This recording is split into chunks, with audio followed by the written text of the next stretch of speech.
Hi all, I'm going to read you a little bit more of A Raisin in the Sun. Um, so what just happened was Travis left. Walter gave him some money, and Beneatha and Walter had an argument about her wanting to be a doctor, and that's where we are. Okay, page 31, if it matches up to the version online, I'm going to check that this week. Okay. Walter, looking at his sister intently. You know the check is coming tomorrow. Beneatha, turning on him with a sharpness all her own. That money belongs to Mama, Walter, and it's for her to decide how she wants to use it. I don't care if she wants to buy a house or a rocket ship or just nail it up somewhere and look at it. It's hers, not ours, hers. Walter, bitterly. Now ain't that fine? You just got your mother's interest at heart. Ain't you, girl? You such a nice girl, but if Mama got that money, she can always take a few thousand and help you through school too, can't she? So, yeah. Walter is basically saying, like, I mean, what's the problem with taking some of her money? Like, we can care about her and take some of her money at the same time. But everyone else in the house, Beneatha and Ruth, both want the decision and the money to belong to Mama. Beneatha, I've never asked anyone around here to do anything for me. Walter, no. And the line between asking and just accepting when the time comes is big and wide, ain't it? So Beneatha is saying, I've never asked anyone for help. Basically, I carry my own weight. And Walter is like, well, we give you help. Even when you don't ask for it, you just accept it. And that's true. Like in a household, if someone is like cooking for you or caring for you in some sort of way, you might not be asking for help, but you're still getting it. And so you still kind of owe to pay it back to the person or like to help out back. Beneatha, with fury. What do you want from me, brother? That I quit school or just drop dead? Which? Walter, I don't want nothing but for you to stop acting holy round here. Me and Ruth done made some sacrifices for you. Why can't you do something for the family? So they're saying she doesn't do anything. Ruth, Walter, don't be dragging me into it. Walter, you are in it. Don't you get up and go work in somebody's kitchen for the last 3 years to help put clothes on her back? So, yeah, to give her what she needs. Ruth, oh, Walter, that's not fair. Walter, ain't it? It ain't that nobody expects you to get on your knees and say thank you, brother, thank you, Ruth, thank you, Mama, and thank you, Travis, for wearing the same pair of shoes for 2 semesters. Beneatha, dropping to her knees. Well, I do, all right. Thank everybody, and forgive me for ever wanting to be anything at all. Pursuing him on her knees across the floor. Forgive me, forgive me, forgive me. Ruth, please stop it. Your mama will hear you. And so Beneatha's she's making a joke of it, which is fair. Walter is like, you need to get on your knees. And so she does. And she kind of like fake thanks them. Walter, who the hell told you you had to be a doctor? If you so crazy about messing around with sick people, then go be a nurse like other women, or just go get married and be quiet. Beneatha, you finally got it said. It took you 3 years, but you finally got it said. Walter, give up. Leave me alone. It's Mama's money. Walter, he was my father too. Beneatha, so what? He was mine too, and Travis's grandfather, but the insurance money belongs to Mama.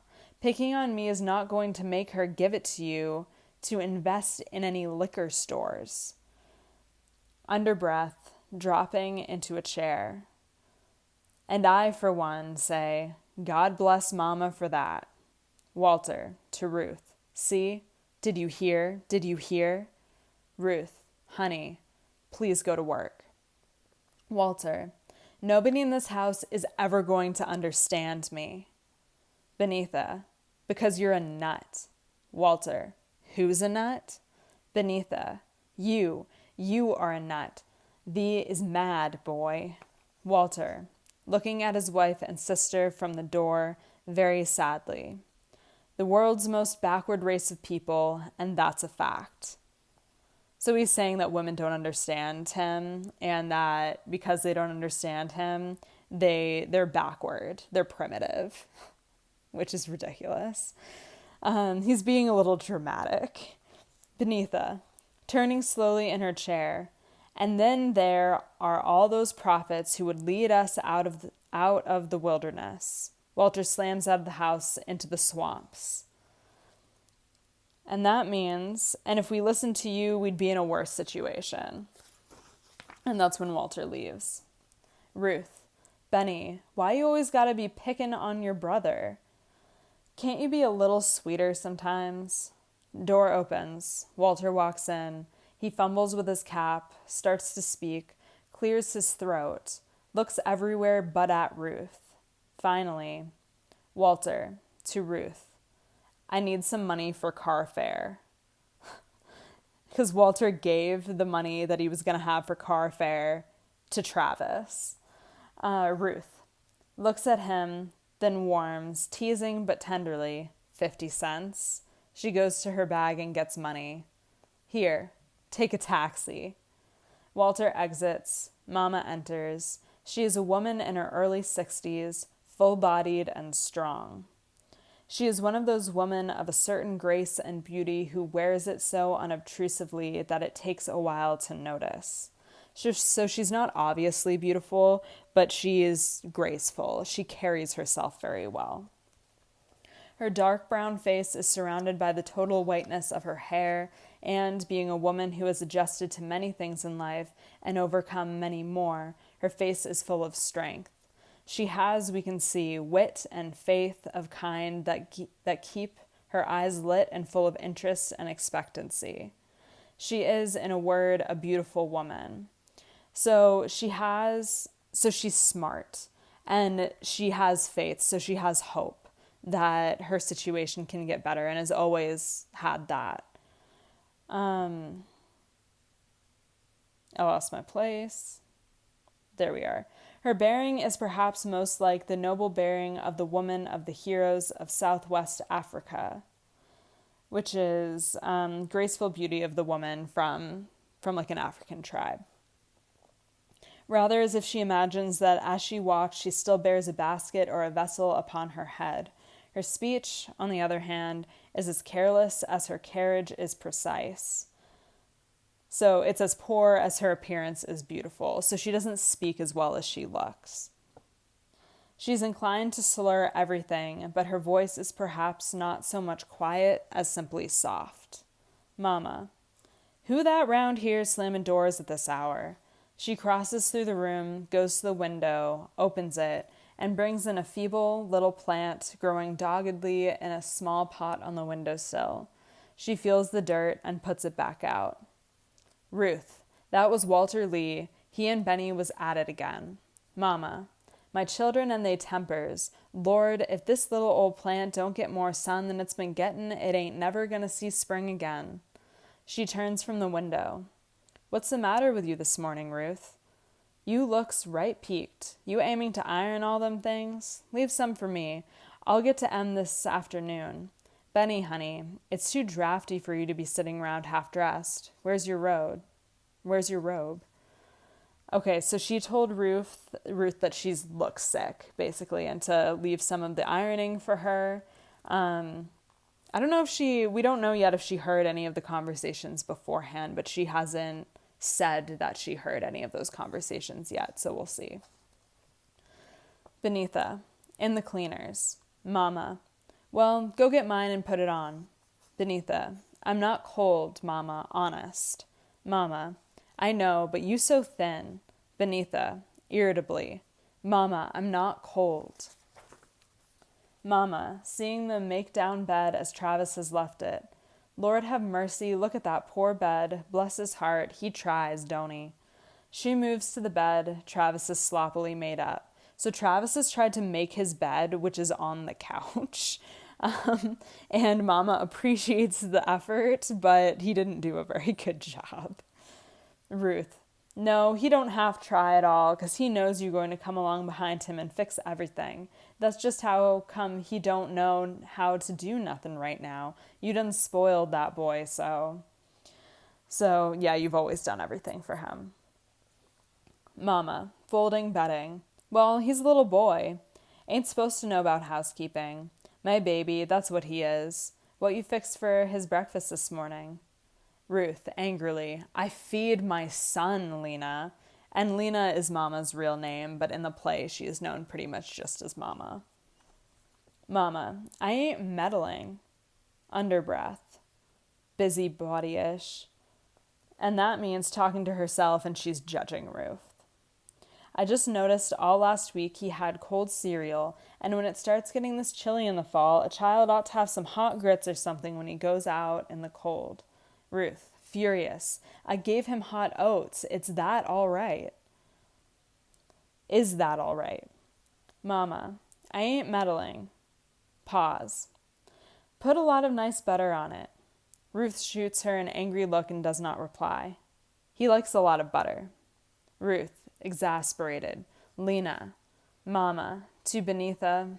Mama is inclined to wander conversationally sometimes, which means she jumps from person to person and doesn't totally complete the first conversation before going to another one.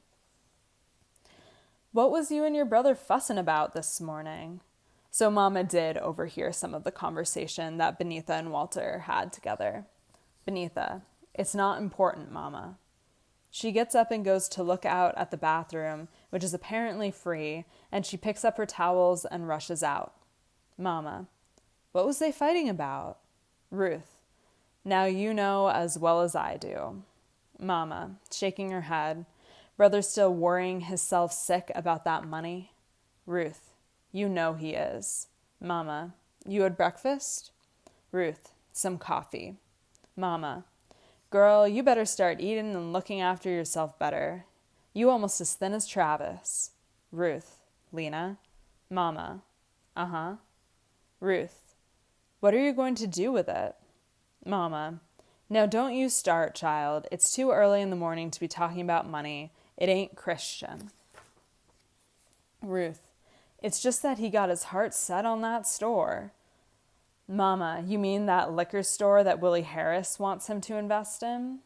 Ruth, yes. Mama, we ain't no business people, Ruth. We just plain workin' folks. Ruth, ain't nobody business people till they go into business. Walter Lee say colored people ain't never going to start getting ahead till they start gambling on some different kinds of things in the world, investments and things. Mama, what done got into you, girl?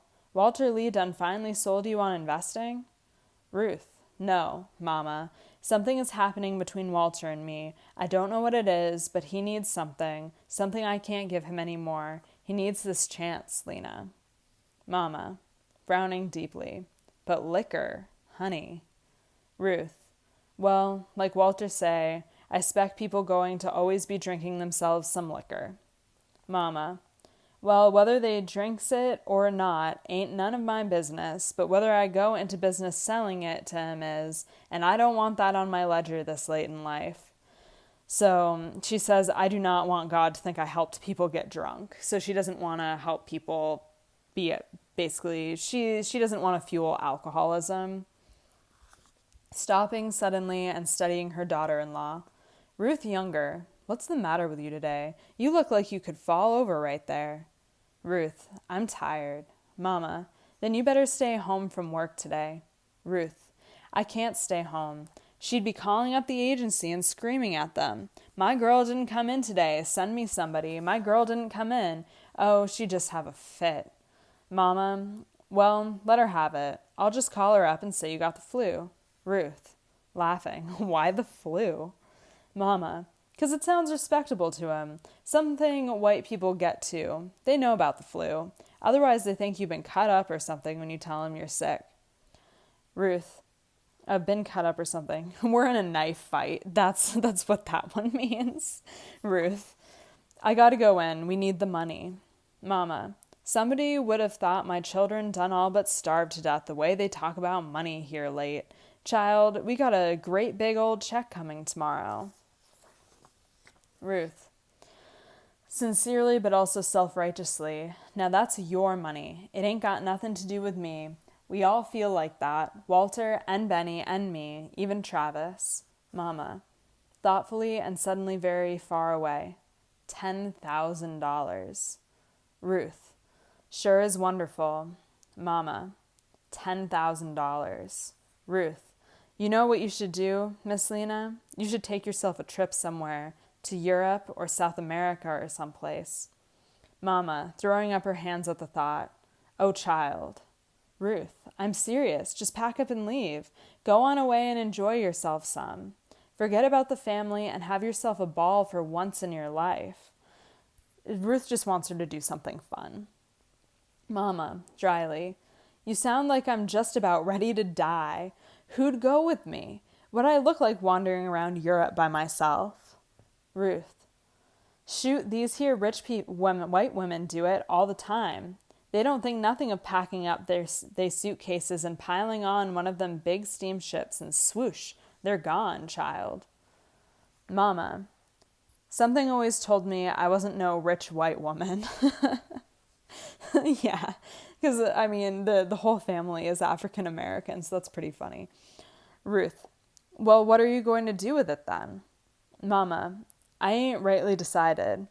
Thinking. She speaks now with emphasis.